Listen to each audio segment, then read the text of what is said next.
Meus irmãos, inicialmente, prazerosamente, eu quero saudar a todos com a paz do Senhor.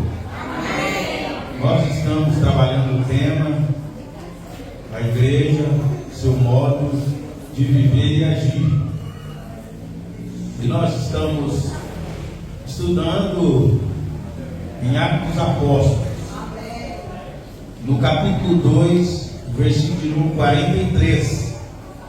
Nós demos início no culto passado sobre esse assunto, mas o tempo não foi suficiente para a gente discorrer todo esse assunto. Hoje nós voltamos para recapitular um pouco daquilo que foi falado na terça-feira passada e vamos dar sequência nesse assunto. Estou muito feliz com a presença de todos os irmãos, da igreja. A igreja hoje está uma boa participação, né? Muito bonito. E nós já vamos olhar para o versículo, capítulo 2 de Atos dos Apóstolos, versículo 43. Eu escrevi aqui no quadro, está um pouco meio improvisado, mas nós vamos estar grifando as partes bíblicas. Vamos ler capítulo 2, 43, diz assim: em cada alma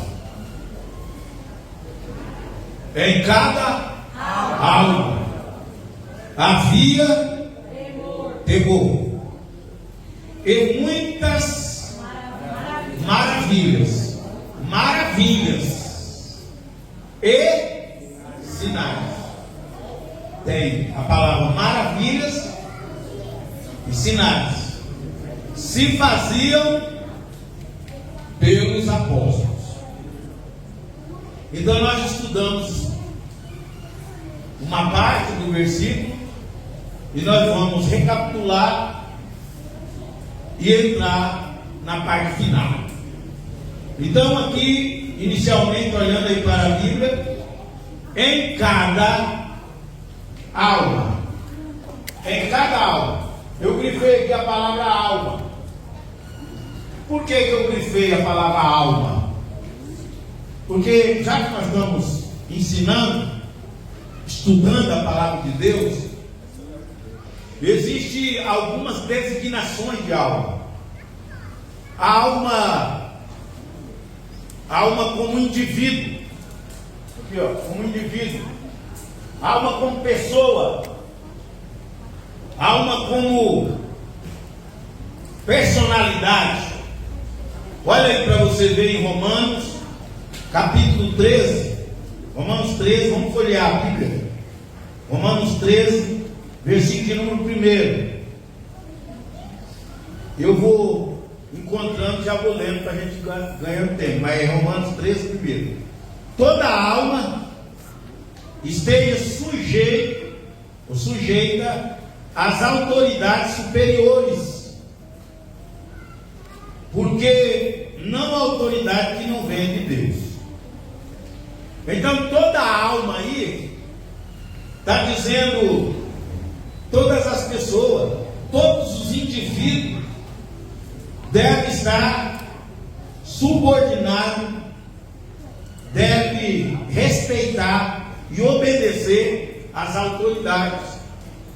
Porque, irmão, segundo a Bíblia, nesse capítulo aqui, diz que toda autoridade é constituída por Deus, para que haja o quê? Organização. No lar, na casa, tem a autoridade do esposo, da esposa, depois vem os filhos. Se você chega aqui na igreja, tem a autoridade do pastor, dos evangelistas, dos presbíteros, dos diáconos, dos auxiliares. Em todo lugar que você chegar, você vai encontrar o princípio da autoridade. E todas as autoridades são constituídas por Deus. E alguém pode falar, e as autoridades corruptas? Elas vão prestar conta com Deus, mas elas estão ali naquela posição, pode ser pela vontade direta de Deus, ou pela vontade permissiva, que às vezes Deus permite Então eu estou falando aqui em cada pessoa, em cada indivíduo, em cada membro, em cada congregado. Quando a gente fala a palavra em cada alma, ainda continuando sobre esse assunto, porque se a gente não tomar cuidado, a gente mistura. Em cada pessoa existe alma que é de origem grega, né? E existe a alma raima. Essa alma que é personalidade, é pessoa. Essa raima aqui é a alma sangue, a vida biológica do corpo. Então, quando a Bíblia fala, e essa alma aqui está na Bíblia também. Jesus falou assim, lá em Marcos 14:34, ele diz que a minha alma, vamos ver aqui em Marcos, quando ele fala isso, ele está falando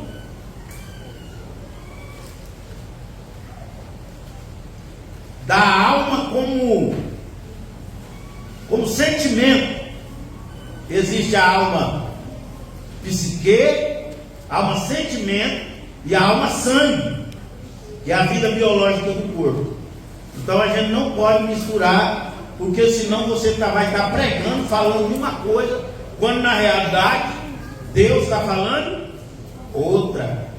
Então, 14:34 diz o seguinte: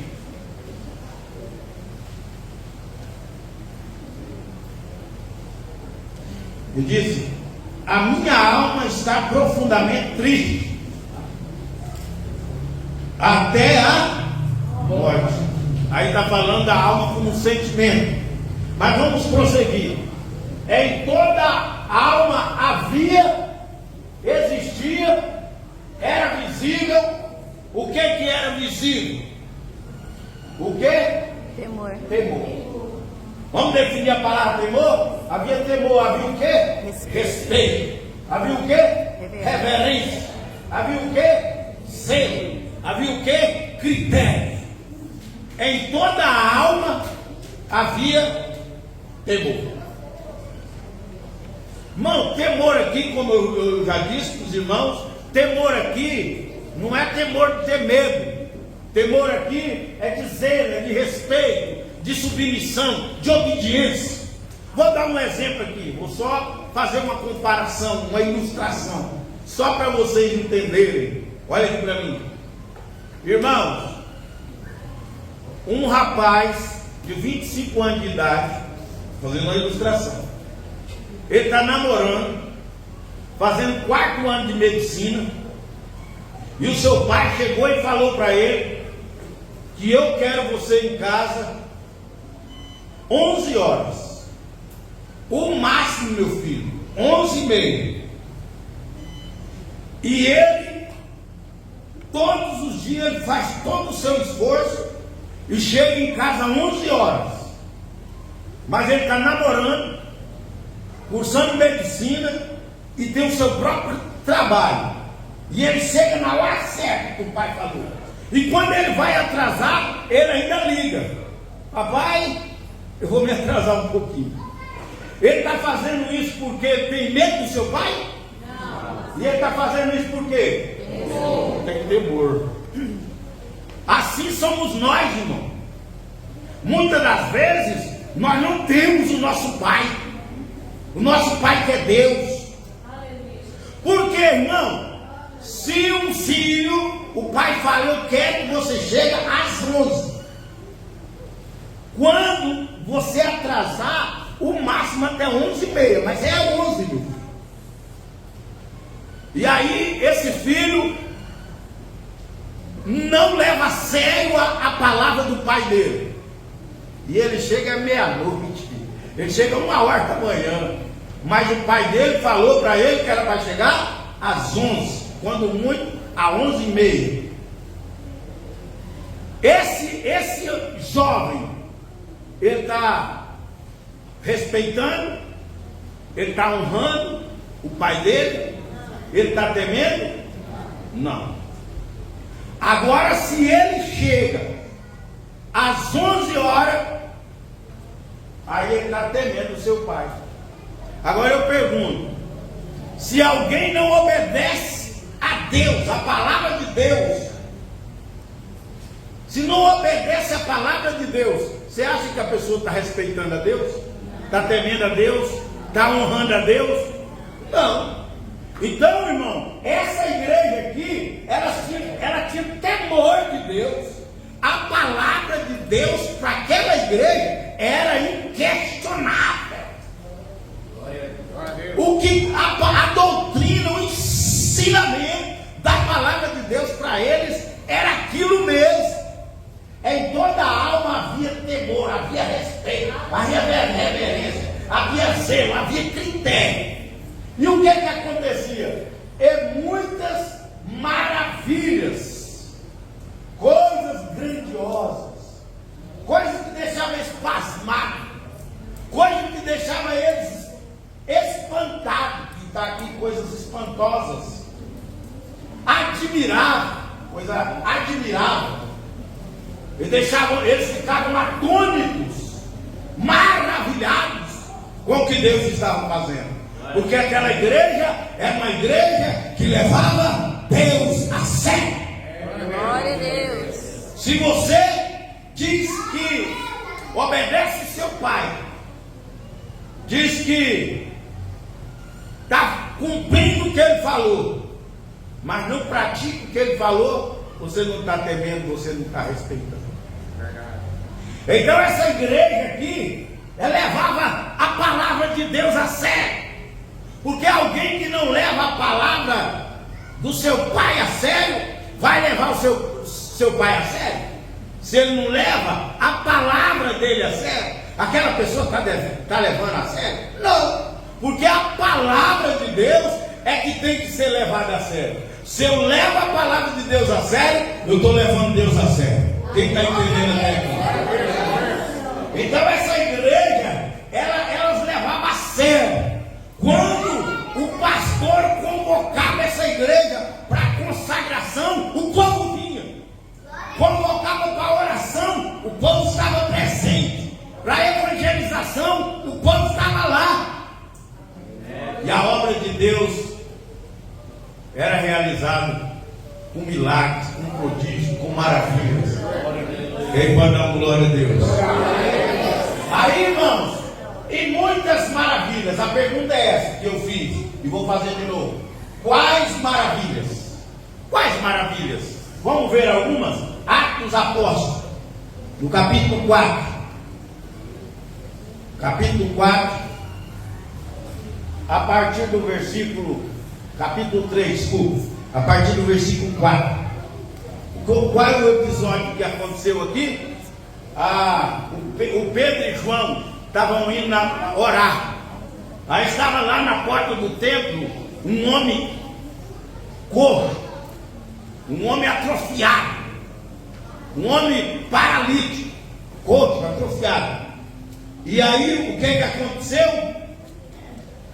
Aconteceu uma maravilha, milagres. Diz assim: e Pedro com João, fitando os olhos nele, disse: olha para nós. E olhou para eles, esperando receber alguma coisa. E disse-lhe Pedro: não tenho prata e nem ouro, mas o que tenho, isso te dou.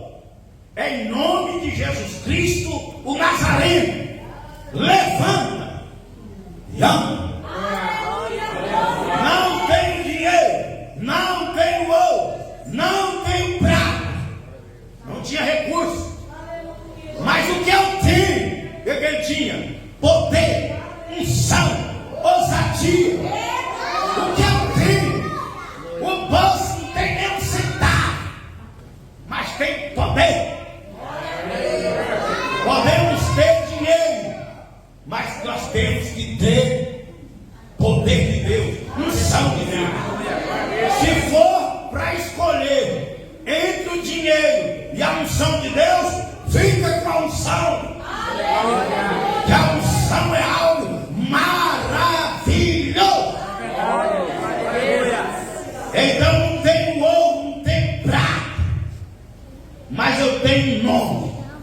um nome poderoso, um nome que está acima de todos os nomes. E ele diz para o povo: é em nome de Jesus Cristo, tá? Não é qualquer nome, é o nome de Jesus Cristo, o nome que está acima de todos os nomes, o nome que divide a história, antes de Cristo e depois de Cristo, o nome mais pregado, mais falado, o nome mais traduzido, é o nome de quem? De Jesus.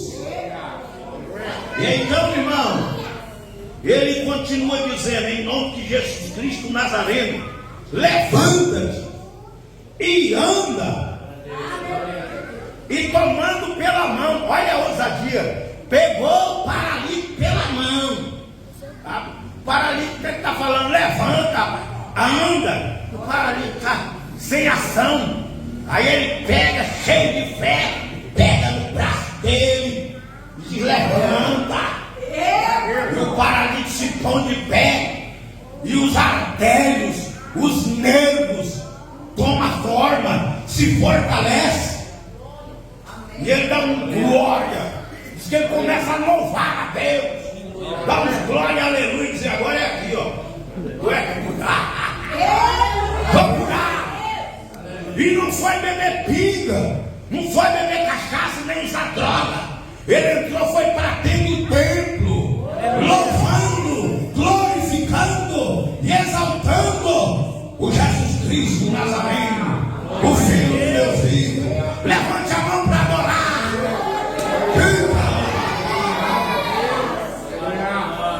Levanta e anda. Parece que eu estou vendo o homem levantando, o homem andando. Levanta e anda. E tomando pela mão direita, o levantou, e logo seus pés e tornozelos se firmaram. E saltando ele, pôs em pé. Ele não ficou devagar, ele deu um salto. Saltando ele, se pôs em pé e andou. E entrou com eles no templo, andando e saltando e louvando a Deus. E todo o povo viu ele andar. Todo mundo conhecia, todo mundo não, muita gente conhecia ele ali em Jerusalém.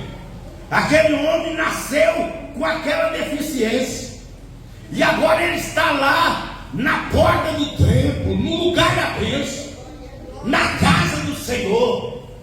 E esse homem não era um homem, não, era um homem já adulto.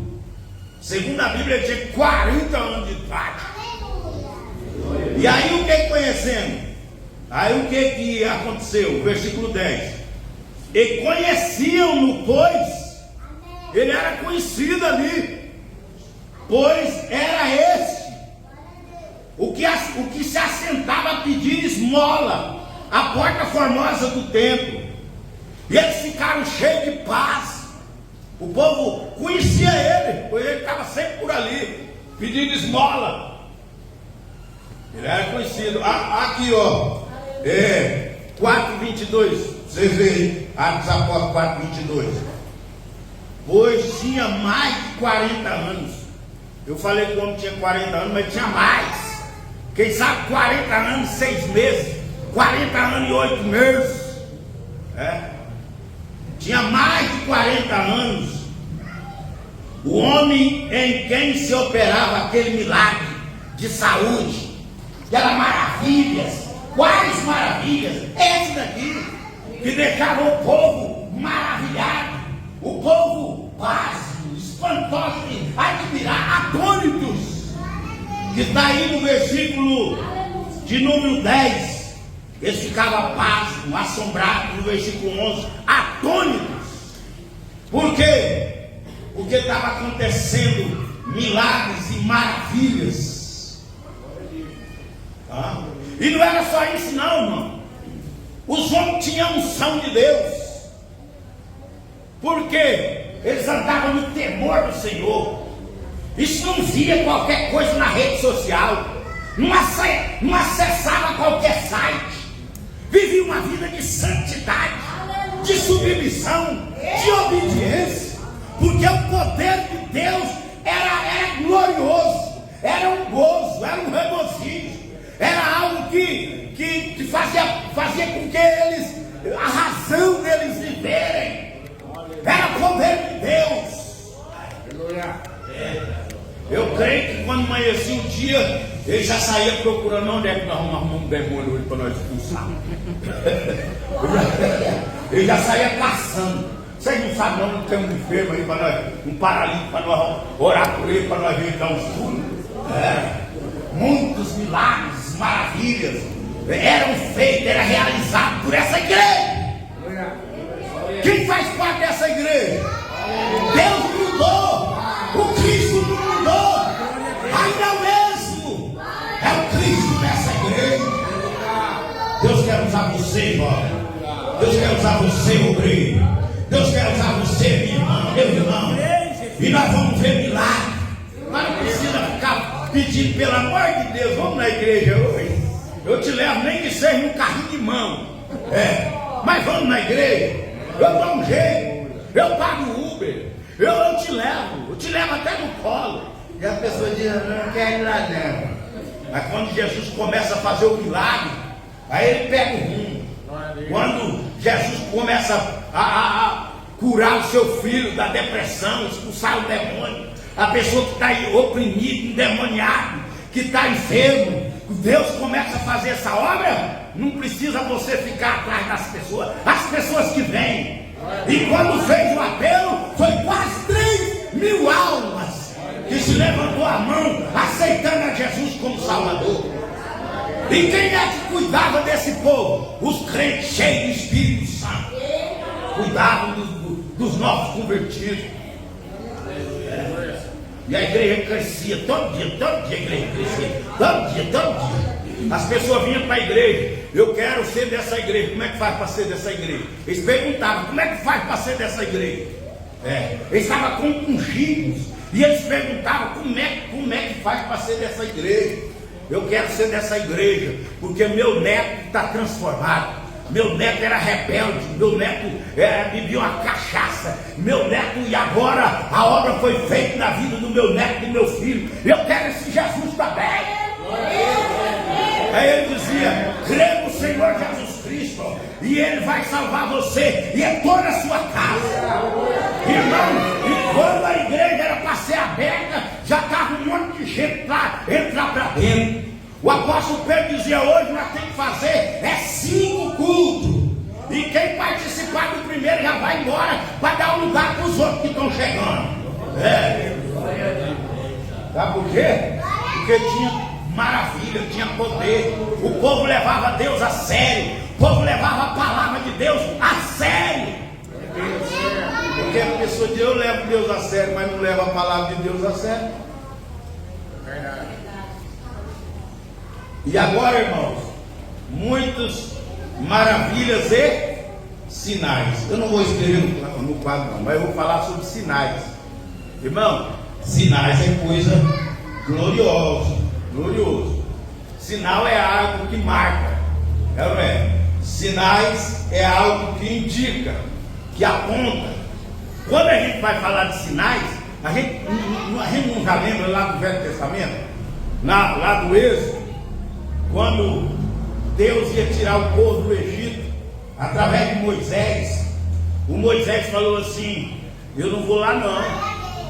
Eu não vou, primeiro, porque eu sou pesado de língua. Segundo, porque eu fui rejeitado por aquele povo. Eu levantei para resolver um problema lá numa contenda, e ele já tinha matado o Egito, enterrado na areia. Aí alguém falou, você quer ser juiz entre nós aqui? Você quer fazer comigo, com nós aqui, igual você fez com o Egito ontem? Matou ele. O Moisés falou, estou encrencado. E fugiu. Aí agora Deus chamou ele falou, eu não vou não. Porque... Aí Deus falou assim, não, mas você vai, eu vou te enviar, e eu vou te enviar com sinais. Porque maravilhas, irmãos, maravilhas, só quem faz maravilhas é aquele que é maravilhoso. Glória a Deus. Como é que é o nome de Deus lá em Isaías 9, versículo 6? O primeiro nome, maravilhoso. E aquele que é maravilhoso é quem faz maravilhas.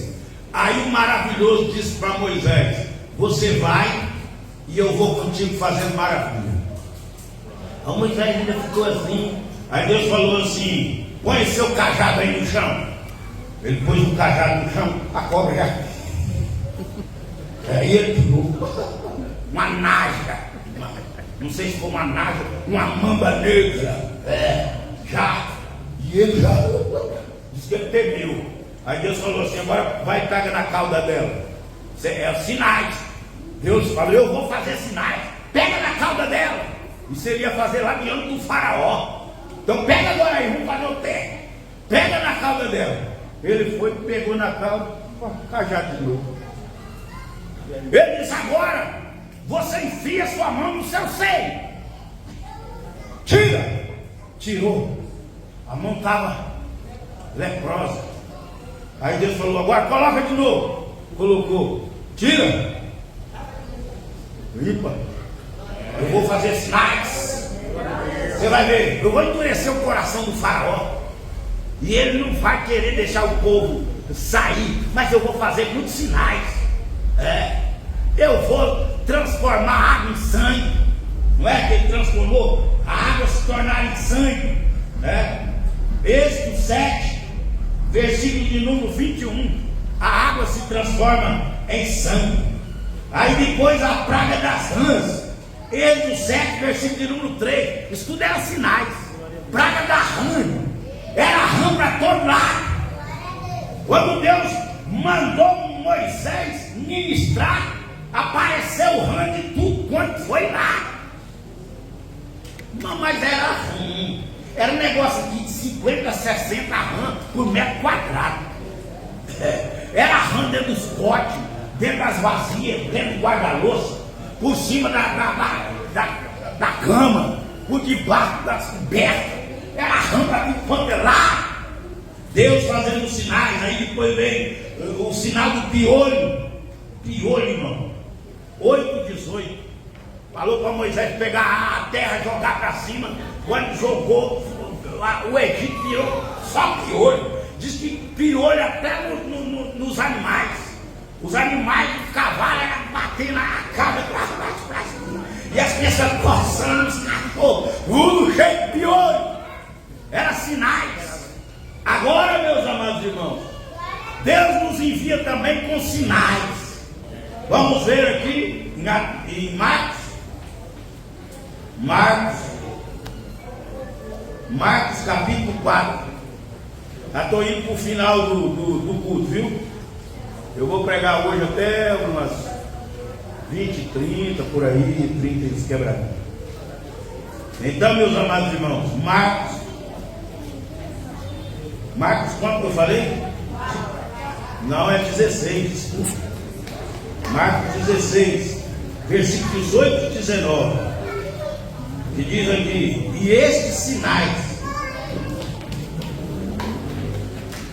é o 17 e 18. E esses sinais seguirão, acompanharão aos que crê. O que é que vai acontecer? O sinal vai acompanhar quem? Você já viu que na Bíblia não tem nada para incrédulo? O que tem na Bíblia para incrédulo, hein, irmão? A Bíblia diz: crê no Senhor Jesus Cristo e será salvo tu. E se você não crê? A Bíblia diz: tudo é possível ao que crê. E se não crê? Esses sinais seguirão ao que crê. Jesus falou assim: tudo o que pedires em meu nome, crê, recebereis. Mas você vai pedir crendo. Ah, mas eu pedi e eu não recebi. Continua crendo. Ah, mas crê. E tem coisa que Deus faz na hora, e tem coisa que Deus faz com o tempo. Ele é o dono do tempo. Esses sinais seguirão. Aí diz assim: muitos sinais e maravilhas e sinais eram feitos pelaquela igreja, pelos apóstolos. E aqui a Bíblia diz: e esses sinais seguirão os que creem em meu nome. Qual é o primeiro milagre? Expulsarão demônio. Demônio manifesto, demônios ocultos, camuflados. Vamos expulsar demônios em nome de Jesus Cristo. Ele nos delegou esse poder. O apóstolo Paulo foi pregar numa cidade, vocês se lembram da cidade de Filipe, né? Quando chegou lá tinha uma jovem possessa. Vamos ver isso lá em Atos dos Apóstolos 16? Atos dos Apóstolos 16. Tinha lá uma menina possessa. E ele repreendeu aquele demônio. E falou para aquele demônio sair. Ele diz: em nome de Jesus Cristo, o Nazareno, sai. E ela ficou liberta na mesma hora. Olha aí no versículo 16, 18. Vou dar um pulo lá na frente. Mas Paulo, atribulado, perturbado com aquela mulher que estava gritando atrás dele, dizendo: esses homens aí são servos do Deus Altíssimo. Olha, irmão, elogiando ele. Mas aquele elogio, ela não vinha da parte do maligno. E ele discerniu aquele espírito. E o que ele falou aqui? E no versículo de número 18: voltando-se, disse ao espírito: em nome de Jesus Cristo te mando que saia dela. E o que aconteceu? E na mesma hora saiu. Viu, irmão? Em meu nome vocês vão expulsar demônios. Aí também diz o que? Em meu nome vai falar o que? Falarão. Vocês vão falar o que? Novas línguas. Vocês vão ser batizados com o Espírito Santo. Vamos ver isso na Bíblia? Atos Apóstolos 2, versículo número 4. Olha o que diz aí, 2:4. Todos foram cheios do Espírito Santo. A igreja lá não era uma igreja cheia do Espírito Santo. Por isso que havia milagres, por isso que havia libertação, por isso que havia decisão.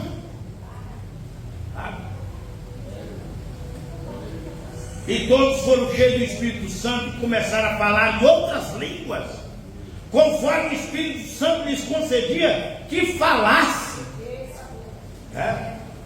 O Paulo chega lá em Éfeso.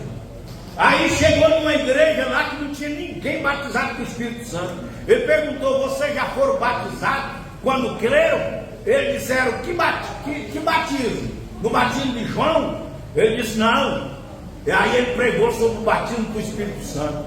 E diz que ele impôs as mãos e 12 varões foram cheios do Espírito Santo naquele culto. E começaram a magnificar a Deus e falar em novas línguas.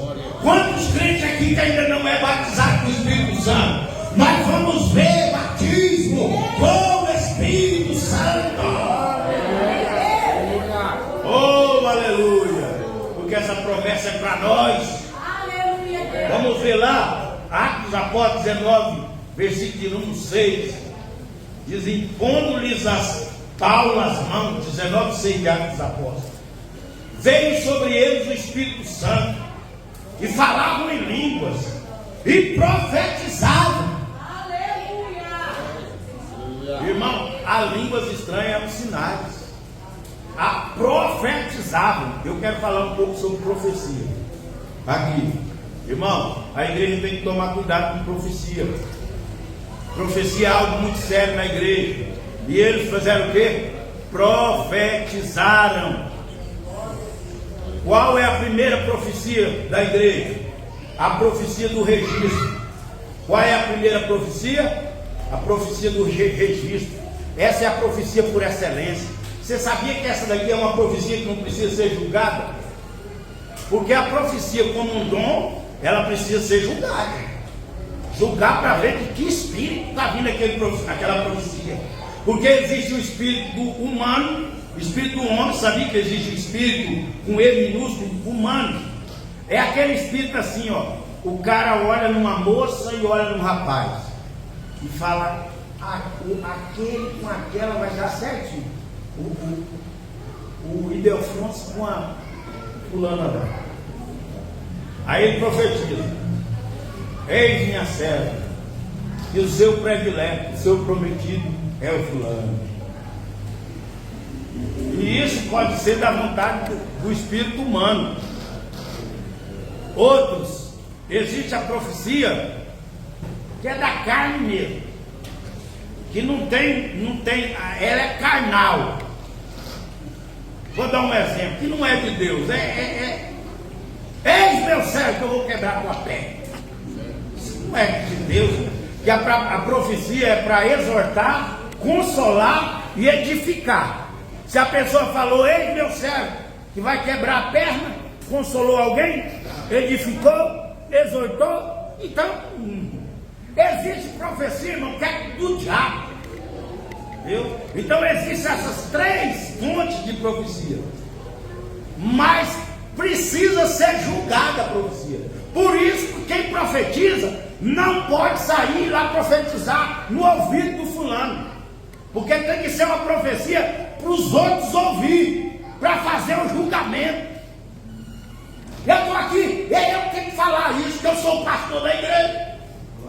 1 Coríntios, vamos ler, 1 Coríntios, capítulo 14.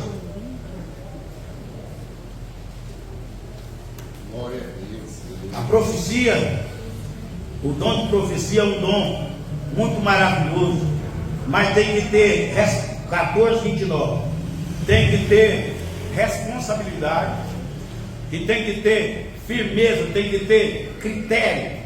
Por isso que tem que ter ensino, porque já teve igreja que teve grandes problemas, igreja que às vezes até fechou as portas, sabe por quê? Por causa de profecia da carne, profecia do homem, e às vezes até maligno.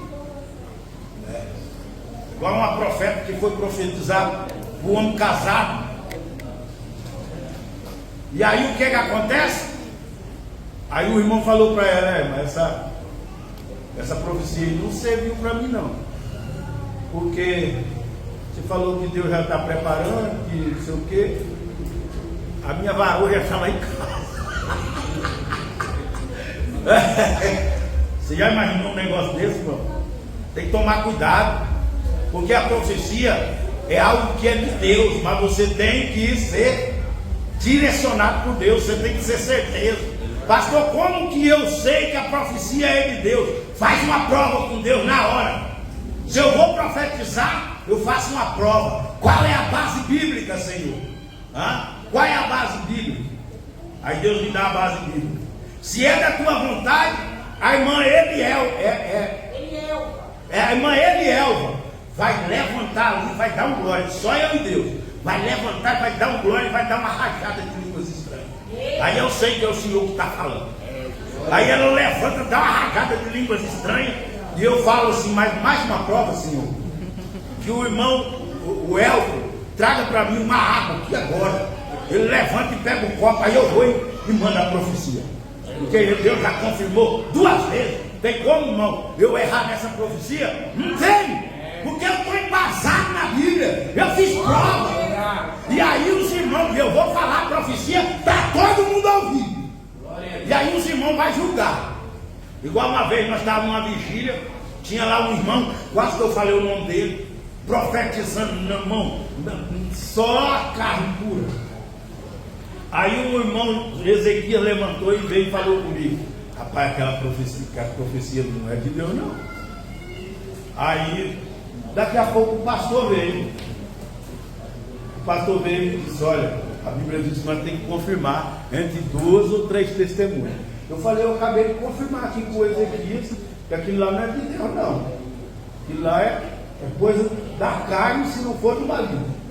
Aí o pastor foi lá, chegou e pôs a mão no irmão e botou pôs a mão e disse: sai, espírito do engano, em nome de Jesus. Ele levantou a cara assim, todo sem jeito, porque aqui não é lugar de bagunça não, irmão. O inimigo não vai bagunçar na onde tem o Espírito de Deus, aonde a palavra de Deus tem prioridade.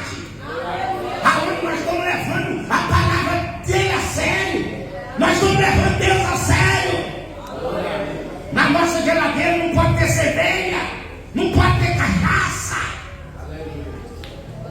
Diga amém. Marido, uma só mulher, que respeita, que honra. Vamos lá. E aí, irmão, vamos ver no 29 aí. 14, 29. Diz o quê? E falar dos outros 3 profetas e os outros o julgam. Fala 3 profetas. E fala um.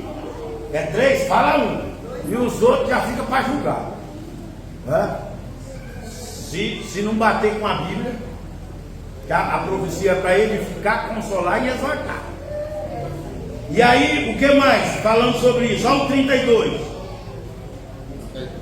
O 32, 14, 32 assim: e os espíritos dos profetas estão sujeitos aos profetas. Sabe? Olha, o espírito não é o espírito de Deus, não. É o espírito do profeta, daquele que profetiza. Está sujeito ao profeta. Ah, mas eu não dei conta. Irmão, eu vou te falar uma coisa aqui. Se eu estiver pregando, escuta, se eu estiver pregando e você levantar para profetizar, eu mando você se assentar. Mano, não manda. Fiz isso lá no Paraná, lá numa cidade perto de Maringá. Aí, mano, eu pregando, ela levantou e veio profetizar. Eu falei, irmão, toma o seu assento. Não é bagunçado, não. Por quê? Porque a Bíblia é a profecia por excelência. Essa daqui não precisa nem passar por julgamento. Agora, essa daqui vai dar lugar para que precisa ser julgado? Não levanta para profetizar. Porque a palavra de Deus é a profecia por excelência. E quem profetiza tem que ter responsabilidade. O profeta Ezequiel diz que Deus pegou ele pelo cabelo, rodeou ele num vaso cheio de ossos e mandou ele profetizar. E ele falou: e eu profetizei do jeito que ele me deu ordem.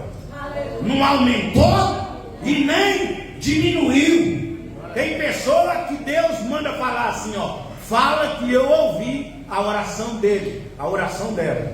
Aí ele vai profetizar. Ele fala: Deus ouviu sua oração. Fala. Deus mandou falar, só que está ouvindo a oração. O resto é tudo que você está pondo por tua conta. Por tua conta. Vou tirar você daqui. Vou levar. Deus mandou só você falar que a oração foi ouvida. Agora já está querendo levar a pessoa para onde? Sangue de Jesus tem poder. Você quer saber uma coisa? Por hoje é só.